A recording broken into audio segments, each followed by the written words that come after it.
Assalamualaikum, apa kabar semuanya? Semoga dalam keadaan baik ya. Hari ini kita akan belajar mengevaluasi teks negosiasi. Nah, dalam mengevaluasi teks negosiasi ada 3 hal yang akan kita evaluasi. Yang pertama, isi, yang kedua, struktur, dan yang ketiga, kebahasaannya. Oke, langsung saja kita ke materi inti. Langsung simak materi berikut. Pernahkah kamu melakukan negosiasi? Entah itu negosiasi membeli barang, membuat janji, lalu apakah negosiasi kamu berhasil atau malah gagal total? Untuk mengetahui keberhasilan atau kegagalan sebuah negosiasi, perlu dilakukan kegiatan evaluasi terhadap proses negosiasi. Hal ini bertujuan untuk mengetahui isi dari negosiasi itu bagaimana, lalu struktur dan kebahasannya apakah sesuai dengan persyaratan atau tidak, maka diperlukan proses evaluasi.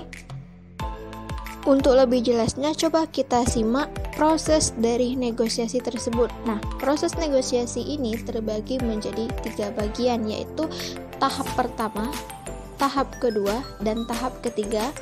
Oke, langsung saja kita bahas. Tahap pertama merupakan tahap yang paling awal. Tahap awal ini ialah tahap persiapan. Tahap persiapan ada 4 hal yang harus benar-benar kita siapkan sehingga proses negosiasi kita akan berhasil. Lalu, bagian yang termasuk dalam tahap ini, yang pertama, menetapkan tujuan, sasaran, dan prioritas. Ketika kita ingin melakukan negosiasi, kita harus menetapkan tujuan kita apa, lalu sasaran atau hasil yang ingin kita peroleh apa, terus prioritas keinginan utama kita yang ingin kita capai dalam negosiasi itu apa. Nah, kita tentukanlah sebelum kita melakukan negosiasi.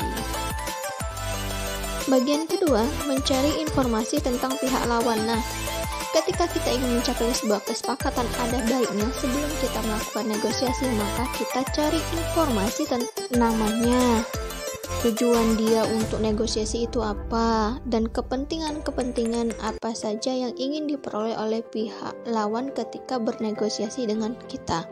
Yang ketiga, siapkan daftar pertanyaan, keputusan yang akan kita berikan, dan alternatif. Hal ini bertujuan ketika kita bernegosiasi, kita tidak akan bingung lagi. Kita sudah tahu apa keputusan yang akan kita berikan, pertanyaan yang akan kita ajukan. Lalu ketika keputusan atau kesepakatan tidak mencapai sebuah kata sepakat, maka kita akan memberikan alternatif pemecahannya. Yang terakhir, mengusulkan agenda, tim negosiator, serta tempat negosiasi. Nah, ini penting sekali kita menyiapkan kapan kita akan melakukan negosiasi, siapa yang akan bernegosiasi, dan di mana kita akan bernegosiasi. Tahap kedua, di mana tahap kedua ini merupakan kegiatan bernegosiasi. Bagian pertama, menciptakan suasana negosiasi yang nyaman dan adil. Ketika suasana dalam negosiasi itu terasa nyaman, maka semua pihak akan bisa menyampaikan keinginannya dan apa saja yang ingin diajukannya kepada pihak lawan, dan setiap pihak akan merasa adil terhadap keputusan yang disepakati. Kebagian kedua, menegaskan posisi setiap pihak. Nah, untuk memperoleh sebuah kesepakatan, kita tegaskan posisi kita dalam negosiasi itu sebagai apa? Apakah sebagai yang menerima kesepakatan atau yang mengajukan kesepakatan. Mencari solusi dan menawarkan konsesi. Ketika kita tidak mencapai ke sebuah kesepakatan, maka salah satu pihak akan menawarkan solusi dan memberikan konsesi. Konsesi di sini berupa pilihan-pilihan jika tidak mencapai sebuah kesepakatan. Yang keempat, menyampaikan tujuan dengan jelas dan tepat waktu. Ketika kita memperoleh momen yang tepat, maka waktu itulah kita akan menyampaikan tujuan kita kepada pihak lawan. Yang terakhir, perhatikan bahasa tubuh lawan bicara kita. Bahasa tubuh seseorang mencerminkan apa yang dipikirkannya. Kita akan mengetahui pihak lawan bicara kita merasa tidak nyaman ketika berbicara dengan kita. Selanjutnya, tahap ketiga yaitu tahap terakhir dalam negosiasi. Tahap terakhir ini adalah untuk mengakhiri negosiasi kita. Hal-hal yang harus kita perhatikan dalam tahap terakhir ini, yang pertama, hindari konsesi saat-saat terakhir. Hal ini bertujuan untuk mencegah adanya kesepakatan baru yang merugikan salah satu pihak. Dan yang kedua, pastikan kedua belah pihak memahami kesepakatan yang telah dicapai. Bagian ketiga, menjelaskan hasil positif yang diperoleh, meneliti dan mencatat syarat yang disepakati. Nah, ketika kita telah mencapai sebuah kesepakatan, ada baiknya kita menjelaskan hasil positif yang diperoleh dan mencatat apa-apa yang telah disepakati untuk menghindari terjadinya pelanggaran terhadap kesepakatan yang telah disetujui.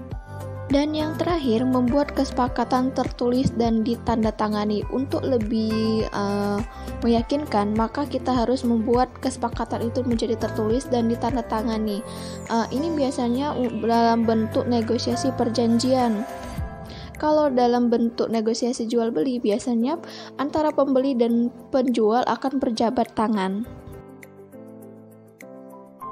Setelah kita memahami proses, maka kita bisa melakukan proses evaluasi terhadap isi, struktur, dan kaidah kebahasaan.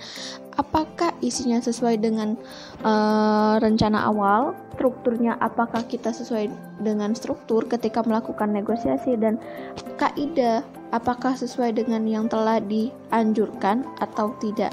Jika tidak, maka perlu adanya perbaikan terhadap negosiasi tersebut. Oke, kita lanjut ke taktik dalam negosiasi. Nah, taktik ini berfungsi untuk mendukung kegiatan negosiasi. Bagaimana kita menjalankan negosiasi agar berjalan lancar? Maka kita memerlukan taktik. Taktik yang pertama, pahami alternatif terbaik kamu. Jika kita mempunyai alternatif terbaik, maka kemungkinan besar kesepakatan kita atau pengajuan kita yang akan disetujui. Taktik yang kedua, temukan kesamaan. Ini dapat dilakukan dengan cara memutuskan hasil apa yang membuat kamu berdua menjadi memiliki kesamaan. Antara lain, kamu berdua sama-sama ingin mencapai kata sepakat, kamu berdua sama-sama ingin menyelesaikan negosiasi sesuai jadwal, kamu berdua tidak ingin merasa malu terhadap kesepakatan. Kemukakan hal ini sejak awal negosiasi dan gunakan sebagai rujukan. Nah, jadi di awal sudah kamu temukan kesamaan kalian. Lalu, taktik yang ketiga yang dapat kita gunakan dalam kegiatan negosiasi adalah tawarkan beberapa pilihan.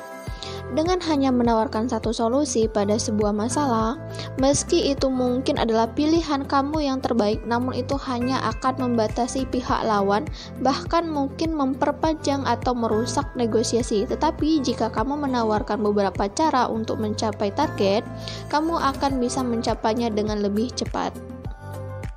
Nah, taktik yang keempat yang perlu kita pakai adalah kendalikan keadaan. Jika kita bisa mengendalikan keadaan, maka kemungkinan besar kesepakatan yang akan kita ajukan atau persyaratan yang kita ajukan akan disetujui oleh pihak lawan. Oke, itulah penjelasan beberapa taktik yang bisa kita gunakan dalam kegiatan negosiasi. Sebenarnya masih banyak taktik-taktik yang sering digunakan dalam negosiasi, tetapi keempat hal tersebut yang paling sering digunakan dalam negosiasi. Baiklah, materi kita hari ini telah selesai. Jika ada yang ingin ditanyakan, silakan tanyakan via WhatsApp. Nanti kita akan diskusi di grup WhatsApp. Terima kasih atas partisipasinya.